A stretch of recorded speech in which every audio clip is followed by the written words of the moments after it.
ఈరోజు వీడియోలో రోజువారీ సంభాషణలలో ఉపయోగించడానికి మనకు ఉపయోగపడే ఒక 40 ఫ్రేజెస్ని చూద్దాం. మొదట నవడేస్, ఈ మధ్య కాలంలో అని చెప్పడానికి మనం ఈ ఫ్రేజ్ను ఉపయోగించాలి. He is out of hand, అతను చేయి దాటిపోయాడు లేదా కంట్రోల్ చేయలేకపోతున్నాం అనే సందర్భంలో మనం ఈ సెంటెన్స్ని యూజ్ చేస్తాం. సో ఫార్ సో గుడ్, ఎవరైనా మీ బిజినెస్ ఎలా ఉంది, ఇంకా ఏదన్నా ఎలా ఉంది అని చెప్పినప్పుడు ఇప్పటిదాకా అయితే బాగానే ఉంది అనే భావంతో మనం చెప్పేందుకు ఈ సెంటెన్స్ని యూజ్ చేస్తాం. షీ ఈజ్ నాగింగ్ అంటే పదే పదే ఒక విషయాన్ని గుర్తు చేసి విమర్శించడం. ఎక్కువగా మనం పేరెంటల్ నాగింగ్ పేరెంట్స్ అని కూడా అంటుంటాం. అంటే రూమ్ సర్దుకున్నావా, సాక్స్ ఉతుక్కున్నావా, బుక్స్ సర్దుకున్నావా అని మనం చెప్పి వదిలేయం, దాన్ని మళ్ళీ దాన్ని రిపీట్ చేస్తూనే ఉంటాం. దాన్ని నాగింగ్ అంటాం. షీ ఈజ్ నాగింగ్ అంటే ఆమె పదే పదే విమర్శిస్తూ ఉంటుంది అని అర్థం. Don't టాటిల్ on me. టాటిలింగ్ అంటే చాడీలు చెప్పడం, ఒకళ్ళ మీద వెళ్ళి కంప్లైంట్ చేయడం. మనం ఎక్కువగా ఇది పిల్లలు టీచర్ దగ్గర ఒకళ్ళ మీద ఒకళ్ళు చెప్పుకోవడం చూస్తుంటాం కదా.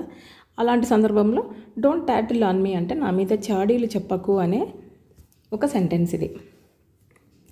Next, in my view. So నా ఉద్దేశంలో, నా ప్రకారం అయితే అని చెప్పాలనుకున్నప్పుడు ఇది ఫ్రేజ్ని యూజ్ చేయాలి. సమ్వేర్ హియర్ అంటే ఇక్కడే ఎక్కడో. సో ఆ అడ్రస్ ఇక్కడే ఎక్కడో ఉండాలి, లేదా నేను ఈ వాచ్ పొద్దున ఇక్కడే పెట్టాను, ఇక్కడే ఎక్కడో ఉండాలి. వెతుకుతూ ఉన్నప్పుడు మనం ఇలాంటి ఫ్రేజెస్ని యూజ్ చేస్తాం, సమ్వేర్ హియర్ అని. అలాగే ఈజ్ ఇట్ హర్టింగ్, ఎవరికైనా దెబ్బ తగిలినప్పుడు నొప్పిగా ఉందా అని అడగడానికి ఈజ్ ఇట్ హర్టింగ్ అంటాం. ఐ డోంట్ థింక్ సో, నేను అలా అనుకోవడం లేదు. How long does it take, ఏదైనా ఒక పనిని గురించి ఇంకా ఎంత టైం పడుతుంది లేదా ఎంత సమయం తీసుకుంటుంది అని అడగడానికి మనం how long does it take అని అనాలి. తర్వాత ఐ టోల్డ్ యూ ఆల్రెడీ, నేను ముందే చెప్పానా అని అంటుంటాం కదా ఒక్కొక్కసారి. అలాంటప్పుడు ఈ ఫ్రేజ్ని యూజ్ చేయాలి.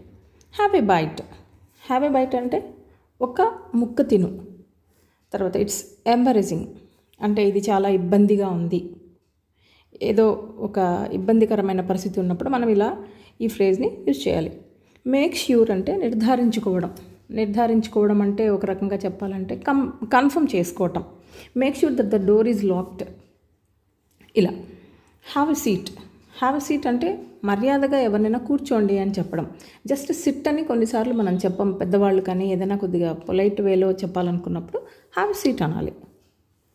తర్వాత ఇట్స్ అప్ టు యూ, ఇక నీ ఇష్టం. డెసిషన్ నీదే, నేను చెప్పాల్సింది చెప్పాను, తర్వాత నీ ఇష్టం అని చెప్పడానికి మనం ఇట్స్ అప్ టు యూ అంటాం. హరీ అప్ అంటే త్వరగా కానివ్వు, త్వరగా తెములు అని చెప్పడానికి మనం హరీ అప్ అని కానీ మేక్ ఇట్ ఫాస్ట్ అని కానీ అంటూ ఉంటాం. You can say that again అంటే ఒక డిస్కషన్లో కానీ ఏదైనా ఇద్దరు మాట్లాడుతున్నప్పుడు కానీ మనం అనుకున్న పాయింటే ఎదుటివారు కూడా చెప్పినప్పుడు మనం బాగా ఇంప్రెస్ అయినప్పుడు మనం ఈ మాట అంటుంటాం. సరిగ్గా చెప్పారు అంటాం తెలుగులో అయితే, దాన్నే ఇంగ్లీష్లో అయితే you can say that again అంటాం. అలాగే యాక్చువల్లీ, ఇది బాగా కామన్లీ యూజ్డ్ ఫ్రేజ్, వర్డ్ అందరికీ తెలుసు. యాక్చువల్లీ అంటే నిజానికి. He has left just now, అతడు ఇప్పుడే వెళ్ళాడు. He has gone just now అనడం కన్నా he has left just now అంటే అతను ఇప్పుడే, యాక్చువల్గా లెఫ్ట్ అంటే ఈ స్థలాన్ని వదిలి వెళ్ళాడు అని నిజంగా లిటరల్గా మీనింగ్ తీసుకుంటే, just he has left just now అంటే ఇప్పుడే వెళ్ళాడు. ఈజ్ ద సీట్ టేకెన్, ఎక్కడైనా పబ్లిక్ ప్లేసెస్లో మనం కూర్చునే ముందు పక్కన వాళ్ళని ఇక్కడ ఎవరైనా ఉన్నారా అని అడగాలి కదా, అలాంటప్పుడు ఈ సెంటెన్స్ని యూజ్ చేయాలి. Is the seat taken.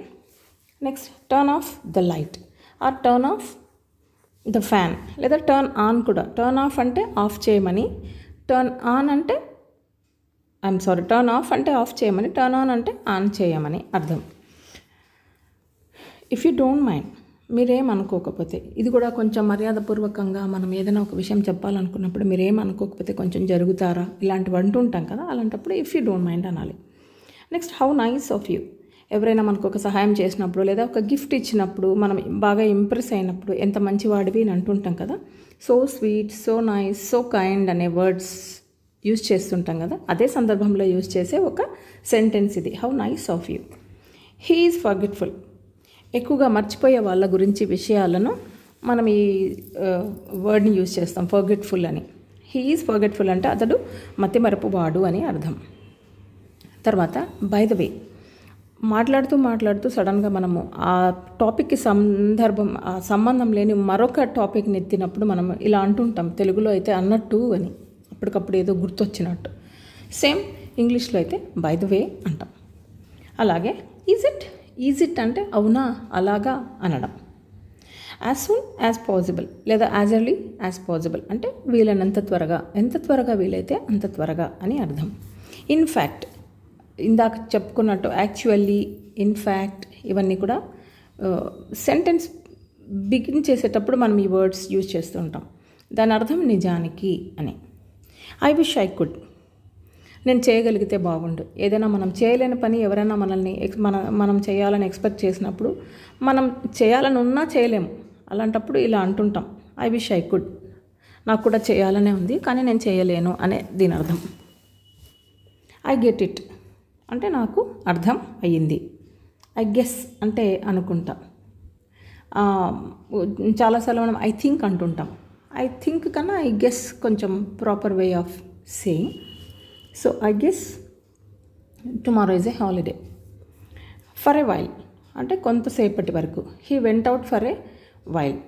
తర్వాత హీ ఈజ్ లెఫ్ట్ హ్యాండెడ్, అతడిది ఎడమ చేతి వాటం లేదా రైట్ హ్యాండెడ్ లేదా కుడి చేతి వాటం అని అర్థం. ఐఎమ్ ఫెడప్ అంటే విసిగిపోవడం. నేను విసిగిపోయాను. I'm fed up with these rains అని అంటుంటాం కదా, అలా. నెక్స్ట్ ఐఎమ్ ష్యూర్, నాకు ఎటువంటి సందేహం లేదు అనే సందర్భంలో మనం ఈ ఫ్రేజ్ని యూజ్ చేయాలి. ఆర్ యూ అఫ్రైడ్, భయపడుతున్నావా. ఆర్ యూ అఫ్రైడ్ అనొచ్చు లేదా ఆర్ యూ స్కేర్డ్ అనొచ్చు. దాని అర్థం భయపడుతున్నావా అని. యూ హ్యావెంట్ చేంజ్డ్ అంటే నువ్వేం మారలేదు అని ఎవరినన్నా ఉద్దేశించి అనాలనుకున్నప్పుడు మనం ఈ సెంటెన్స్ని యూజ్ చేయాలి. సారీ టు బాదర్, ఇబ్బంది పెడుతున్నందుకు క్షమించండి. ఇది ఒక పొలైట్గా మనం ఎవరినైనా ఒక సహాయం కోరినప్పుడు ఈ సెంటెన్స్ యూజ్ చేస్తుంటాం. మీకు ఇబ్బంది కలిగించినందుకు లేదా శ్రమ ఇస్తున్నందుకు క్షమించండి అని, సారీ టు బాదర్. అలాగే ఏదైనా ఒక మీటింగ్ అయిపోయిన తర్వాత లేదా ఒక ఫంక్షన్ అయిపోయిన తర్వాత మనం పక్కన వాళ్ళని అడుగుతూ ఉంటాం అది ఎలా జరిగింది అని. దానికోసం ఇంగ్లీష్లో మనం హౌ డిడ్ ఇట్ గో అని అడుగుతాం.